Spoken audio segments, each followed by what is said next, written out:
Welcome my dear students and friends. 2025-এর মাধ্যমিক এক প্রকার প্রায় আজ শেষ হয়ে গেল। শেষ দিন তোমাদের ছিল জড়বিজ্ঞান পরীক্ষা। ভীষণ সুন্দর প্রশ্ন হয়েছে।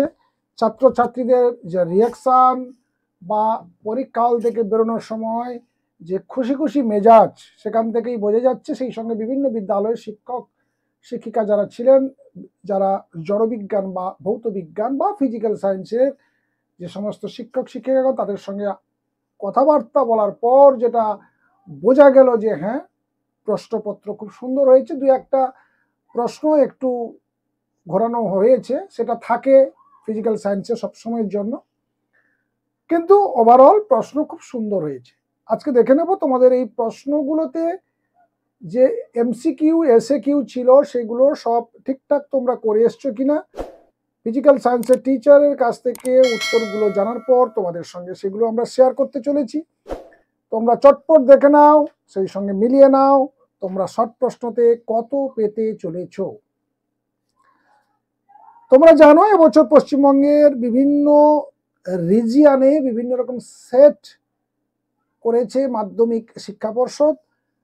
তো আমাদের এই সেটটির সঙ্গে তোমাদের হয়তো হুবহু না মিলতে পারে, কিন্তু প্রশ্নগুলো মিলবে। তোমরা সেইগুলো একটু ঠিকঠাক ভাবে দেখে নাও। প্রথমেই রয়েছে, দেখো, নিচের কোন রশ্মিটি গ্যাসকে আয়নিত করার ক্ষমতা সর্বাধিক? এখানে এ বা আলফা রশ্মিটা হবে সঠিক অ্যান্সার। ফিউজ তারের বৈশিষ্ট্য উচ্চ রোধ আর নিম্ন গলনাঙ্ক। আধুনিক দীর্ঘ পর্যায় সারণীতে কয়টি শ্রেণী রয়েছে? আধুনিক 18টি। নিচের কোন যৌগটির অসম্পূর্ণ অণু হিসাবে পৃথক অস্তিত্ব নেই? সোডিয়াম ক্লোরাইড এর পৃথক কোনো অস্তিত্ব নেই। 1-5 নিচের কোন অ্যাসিডটি মৃদু তড়িৎ বিশ্লেষ্য?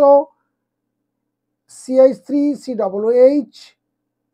লঘু সালফিউরিক অ্যাসিড মিশ্রিত পটাশিয়াম ডাইক্রোমেট দ্রবণে H2S চালনা করলে কি রং উৎপন্ন হয়?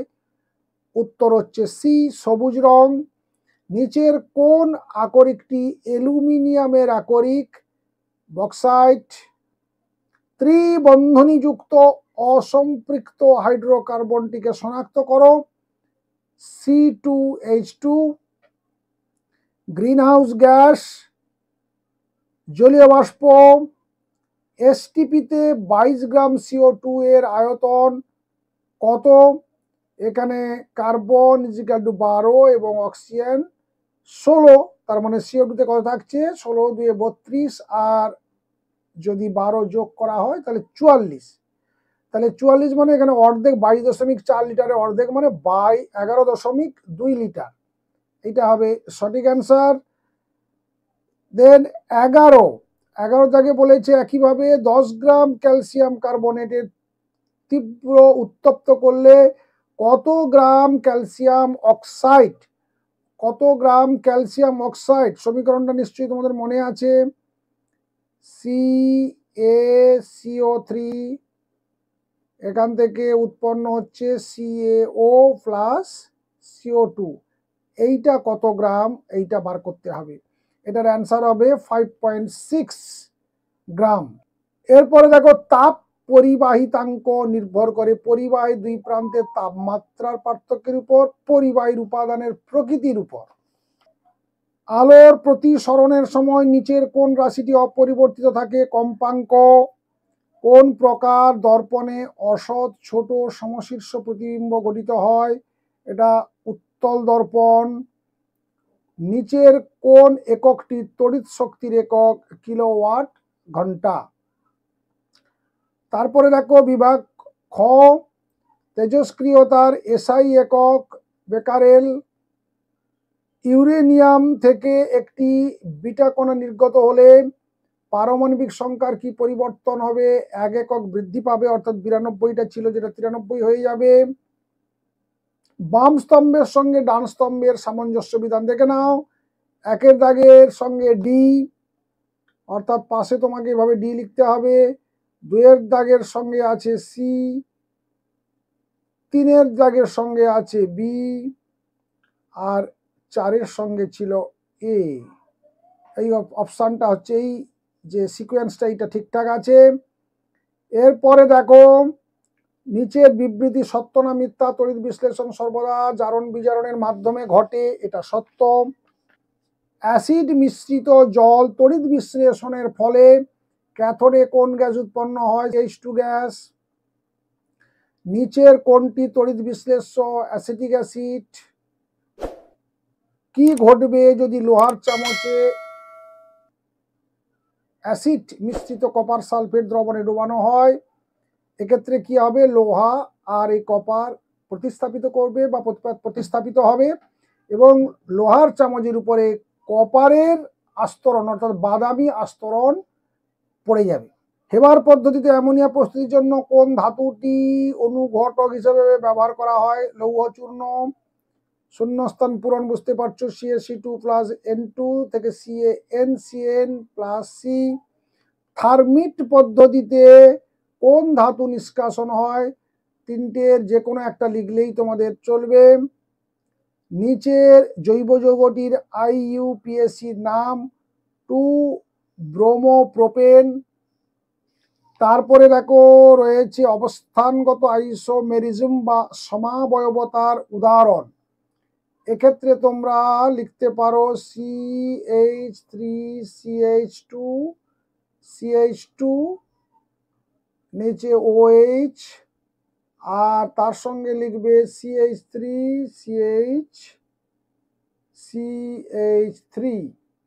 এখানে CH এর নিচে লেখো OH। এইটা হবে উদাহরণ।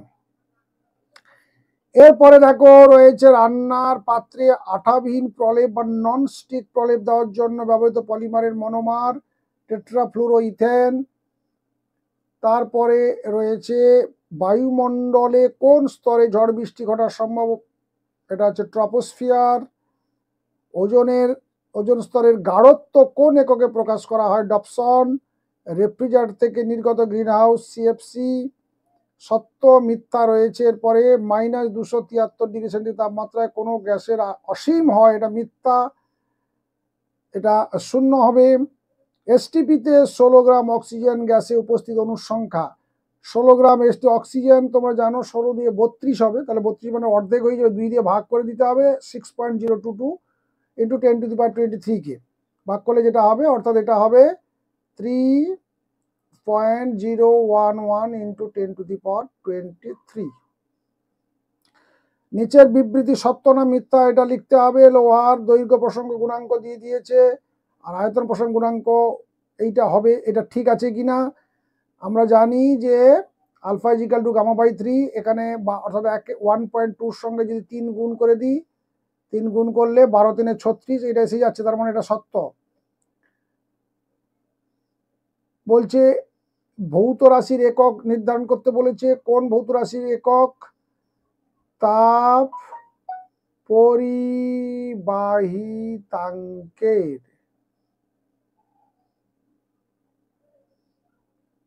পরিবাহিতাঙ্কের একক, এটা হচ্ছে SI একক। নেক্সট, বিবর্ধক কাজ রূপে কোন ধরনের লেন্স ব্যবহৃত হয়? উত্তল। আলোক রশ্মির প্রতিসরণের সময় আপতন কোণের কোন মানের জন্য স্নেলের সূত্রটি প্রযোজ্য? 0°। বর্তমানে তড়িৎ বর্তনীতে ফিউজ তারের পরিবর্তে কি করা হয়? এটা MCB, এটা তোমরা প্রত্যেকেই জানো, মিনিয়েচার সার্কিট ব্রেকার, যেটাকে বলা হয় MCB। 220 ভোল্ট আর 100 ওয়াট বাল্বের রোধ তোমরা জানো, P = V²/R, অর্থাৎ আর যদি আবার এখানে চলে আসে তাহলে R = V²/P, অর্থাৎ উপরে 220 দুবার গুণ আর নিচে যদি তোমরা 100 দিয়ে ভাগ করে দাও, ভাগ করলে দেখতে হবে 484 ওহম অ্যান্সারটা আসবে বাল্বের রোধ। তো এরপরেই দেখো তোমাদের যে প্রশ্ন রয়েছে বিভাগ গয়ের প্রশ্নগুলো অনেক শর্ট প্রশ্ন রয়েছে, আমরা পরে একদিন এর সঠিক অ্যান্সারগুলো তোমাদেরকে জানিয়ে দেব। দেখে নাও প্রশ্নগুলো, যারা সামনের বছর পরীক্ষা দেবে তাদের কাছে ভীষণ গুরুত্বপূর্ণ। কি ধরনের প্রশ্ন হয় কোন কোন টপিকসের উপর থেকে বেশি প্রশ্ন আসে, কতগুলো প্রশ্ন তোমাদের লিখতে হবে, কোন কোন চ্যাপ্টার বেশি গুরুত্বপূর্ণ, এগুলো দেখার জন্য অবশ্যই তোমরা এই যে পিডিএফটিকে তোমরা সেভ করে রেখে দিও বা ডাউনলোড করে রেখে দিও, অথবা তোমরা যদি হোয়াটসঅ্যাপে আমাদের সঙ্গে যোগাযোগ করো, আমরা তোমাদেরকে জানিয়ে দেব বা দিয়ে দেব তোমাদেরকে, এটা তোমাদের কাছে সংরক্ষিত বা গচ্ছিত রাখার জন্য। চলো, দেখা হচ্ছে নেক্সট ভিডিওতে আবার নতুন কোনো আপডেট নিয়ে। অবশ্যই তোমাদের সঙ্গে দেখা হবে। ভালো থাকবে। মাধ্যমিক পরীক্ষার রেজাল্টের জন্য শুভকামনা এবং শুভেচ্ছা থাকলো। যারা নতুন তারা অবশ্যই চ্যানেলটিকে সাবস্ক্রাইব করে নেবে, আর যারা তোমরা আমাদের পুরনো সাবস্ক্রাইবার তারা অবশ্যই বন্ধুদেরকে শেয়ার করতে ভুলবে না।